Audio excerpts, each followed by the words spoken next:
Wherever you go, whatever you do, throw a little at it. Omax, Vest and Briefs.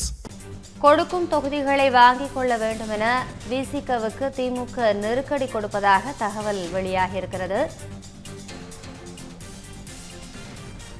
இது குறித்த கூடுதல் விவரங்களோடு இணைகிறார் நமது தலைமை செய்தியாளர் விக்னேஷ். விக்னேஷ், முழு விவரம் என்ன விரிவாக வழங்கலாம்?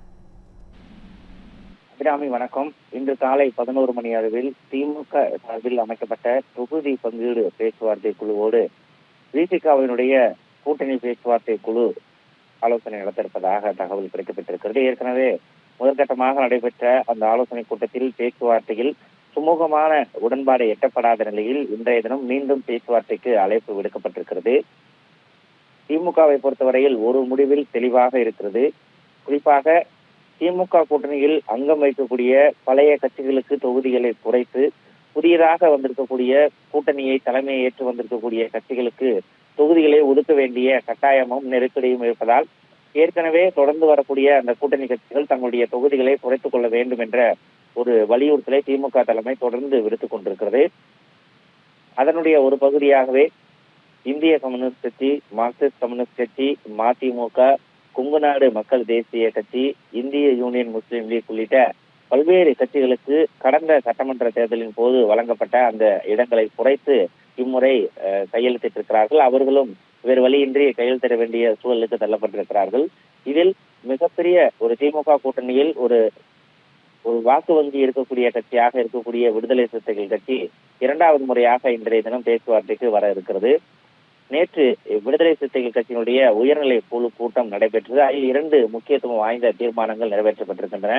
ஒன்று, திமுக கூட்டணியுடைய வெற்றிக்காக 2019 நாடாளுமன்ற தேர்தலில் தொடர்ந்து பாடுபட்டுக் கொண்டிருக்கிறோம். எனவே தங்களுடைய வலிமைக்கு ஏற்ற வகையில் குறைந்தபட்சம் இரண்டு இலக்க தொகுதிகளை, அதாவது குறைந்தபட்சமாக 10 தொகுதிகளையாவது கேட்டு பெற வேண்டும் என்ற ஒரு தீர்மானம் நிறைவேற்றப்பட்டிருக்கிறது. இரண்டாவதாக 2028ஆம் ஆண்டு நடைபெறக்கூடிய நாடாளுமன்ற மாநிலங்களவை தேர்தலில் திமுக கூட்டணியிலிருந்து ஒரு ராஜ்யசபா இடத்தை கேட்டு பெற வேண்டும் என்ற 2 முக்கியமான தீர்மானங்கள் நிறைவேற்றப்பட்டிருக்கின்றன. அந்த 2 முக்கியமான தீர்மானங்கள் நேற்றே திமுகவினுடைய கவனத்திற்கு கொண்டு சேர்க்கப்பட்டிருக்கூடிய நிலையில் இன்றைய தினம் நடைபெறக்கூடிய அந்த பேச்சுவார்த்தையிலும் அதே கோரிக்கைகள் வழங்க இருக்கிறது. ஆனால் திமுகவை பொறுத்தவரையில் விடுதலை சிறுத்தைகள் கட்சிக்கும் ஒரு தொகுதியை குறைக்க வேண்டும் என்பதில் திட்டவட்டமாக இருக்கிறது.